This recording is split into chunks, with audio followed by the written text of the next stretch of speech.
नमस्कार दोस्तों, मधुर कथाएं चैनल पर एक बार फिर से आपका हार्दिक अभिनंदन है। तो आज की मेरी कहानी का शीर्षक है मजबूत कंधा। तो चलिए शुरू करते हैं आज की अपनी ये कहानी। गीता आज अपने पति से बोली, सुनो जी, कुछ पैसों का जुगाड़ कर लो, परसों रक्षाबंधन है। मेरे पास अपनी नंदों को देने के लिए एक भी साड़ी नहीं है। उसका पति रमेश बोला, कहाँ से लाऊं मैं पैसे? कोई भी मुझे उधार देने के लिए भी तैयार नहीं है। परंतु गीता बोली, कुछ भी करो जी, मगर पैसों का जुगाड़ तो तुम्हें करना ही पड़ेगा। मैं यूं आपकी बहनों को खाली हाथ नहीं विदा कर सकती हूँ, कुछ तो उनके हाथ में देना ही पड़ेगा। रमेश बोला, कितने रुपए में काम चल जाएगा? गीता हिसाब लगाते हुए बोली, आपकी 4 बहनें हैं। आप हर साल राखी बंधवाते समय 500 रुपये उनकी थाली में डालते हैं और बच्चों के हाथ में भी कुछ नहीं तो 100 रुपये देना ही होगा। तो कुल मिलाकर लगभग 2400 रुपये हो गए और 100 रुपये की मिठाई यानी 2500 रुपये हो गए। ऊपर से कुछ घर के सामान भी लाना है, तो आप मुझे कम से कम 5000 रुपये का जुगाड़ कर दीजिए। रमेश मायूस होकर बोला, इतने रुपये तो मुझे अब कोई भी नहीं देगा। जब से मेरा धंधा बंद हुआ है तब से सब मुझसे दूर भागने लगे हैं। तब गीता बोली, अपने पुराने दोस्त बनवारी भाई साहब से पूछ कर देखिए ना, वह तो आपके बहुत करीब है ना। रमेश बोला, जब से मैं कंगाल हुआ हूँ दोस्त ने फ़ोन उठाना भी बंद कर दिया है। तब गीता रमेश को अपना मंगलसूत्र देते हुए बोली, यह लो जी, आप इसे बेच दो, इसके 20-25 हज़ार रुपये तो मिल ही जाएंगे, जिससे हम लोग रक्षाबंधन भी मना लेंगे और बचे हुए पैसों से कुछ छोटा मोटा काम भी शुरू कर देंगे। रमेश बोला, पागल हुई हो क्या? यह तो तुम्हारा मंगलसूत्र है, तुम्हारे पास यही तो एक गहना बचा है, इसे मैं नहीं बेच पाऊंगा।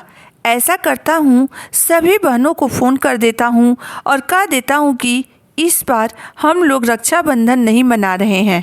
सभी बहनों को पता है मेरी हालत ख़राब चल रही है, वह समझ जाएंगी। परंतु गीता बोली, कैसे बात करते हो जी, नाक कटवाओगे क्या? आप मेरी मंगलसूत्र बेच आओ, मुझे यह नहीं चाहिए। मेरे मंगलसूत्र तो आप हो, जब हालात सुधरेंगे तो फिर से बनवा दीजिएगा, सब दिन एक से थोड़ी रहेंगे। पत्नी की बात सुनकर रमेश मंगलसूत्र बेच कर तो नहीं आया, मगर 5000 रुपये में उसे गिरवी रख कर आया। 1 साल पहले रमेश के ऐसे हालत नहीं थे।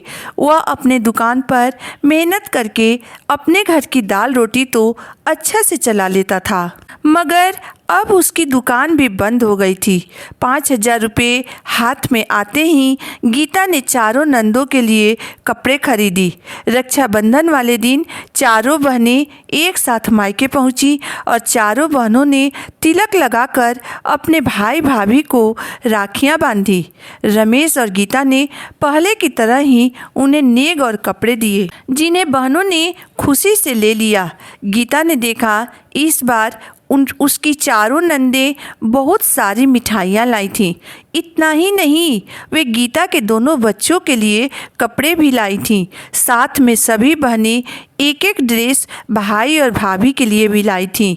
यह सब देखकर गीता का गला सूख गया। वह बोली, बाई सा, हमें कपड़े देने का नया रिवाज मत चलाइए, बदले में हम आपको इतना नहीं दे पाएंगे। तब बड़ी बहन बोली, हर बार आप ही दो, यह तो कोई ज़रूरी नहीं है न भाभी। हम चारों जानते हैं कि रमेश इस समय बुरे दौर से गुजर रहा है, इसलिए हम चारों बहनों का फर्ज बनता है कि हम अपने छोटे भाई पर बोझ न डालकर उसकी सहायता करें। हम चारों बहनें 25-25 हज़ार रुपये ले आए हैं।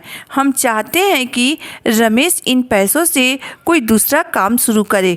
फिर उन्होंने रमेश की तरफ देखते हुए कहा, अगर तुम्हें और पैसे चाहिए तो हमसे निसंकोच मांग लेना। यह सुनकर रमेश रो कर बोला, यह मैं नहीं लूँगा दीदी, मुझ पर पाप मत चढ़ाओ। उसकी दीदी बोली, ज़्यादा बड़ा बन गया है क्या तू? भूल गया जब मेरे हिस्से की चीज़ें चुरा कर खा जाया करता था, तब पाप नहीं लगता था तुझे? तू तो हम सबका लाडला है रे। जैसे पहले था वैसे ही आज भी है। तू परेशानी में है यह देखकर क्या हमें दुख नहीं होता है? और तू हमारे लिए भाभी का मंगलसूत्र गिरवी रख सकता है तो हम तुम्हारे लिए इतना भी नहीं कर सकते हैं क्या? यह सुनकर रमेश चौंक गया कि आखिर दीदी को यह कैसे पता चला कि मैंने गीता का मंगलसूत्र गिरवी रखा है। फिर उसकी दीदी आगे बोली, चौंक मत, सोनार के घर तू मंगलसूत्र गिरवी रख कर आया था, उसी ने हमें फ़ोन करके सब बताया है। फिर उसकी दीदी ने अपनी थैली में से मंगलसूत्र निकालकर अपनी भाभी को पहनाते हुए बोली, खबरदार, जो फिर कभी तुमने मंगलसूत्र को गिरवी रखा तो हम बहनें अभी जिंदा हैं। यह अकेले है तो क्या हुआ, हम चारों बहनें इसके मजबूत कंधे हैं। इसका सहारा बनने के लिए उनकी भाभी अपनी गर्दन झुकाए आंसू बहा रही थी। इधर रमेश अपनी दीदी के गले से लगकर फपक फपक कर रो पड़ा। फिर वह बोला, दीदी मैं तो बिल्कुल अकेला पड़ गया था, मगर आज मुझे बहुत हिम्मत मिली है। उसकी दीदी उसे गले लगाते हुए बोली, अरे रो मत मुन्ना, हम हैं ना, इतनी जल्दी तुम्हें नहीं गिरने देंगे हम लोग। अगर बहन के बुरे स्थिति में भाई सहारा दे सकता है तो फिर हम बहनें भाई को सहारा क्यों नहीं दे सकती हैं? दोस्तों, कोई ज़रूरी नहीं है कि हर समय भाई ही बहन का सहारा बने। कभी कभी भाई को भी बहन की सहारे की ज़रूरत होती है। उस समय हर बहन का यह फर्ज बनता है कि वह अपने भाई का सहारा बने, वह उसका मजबूत कंधा बने। इस कहानी को लेकर आपकी राय क्या है, आप मुझे ज़रूर बताइएगा। अगर आपको मेरी कहानी अंत तक पढ़ने और सुनने के बाद पसंद आई हो तो मेरे वीडियो को लाइक कर दीजिएगा, चैनल को सब्सक्राइब कर दीजिएगा। तो फिर मिलते हैं एक नई वीडियो, एक नई कहानी के साथ। तब तक के लिए धन्यवाद।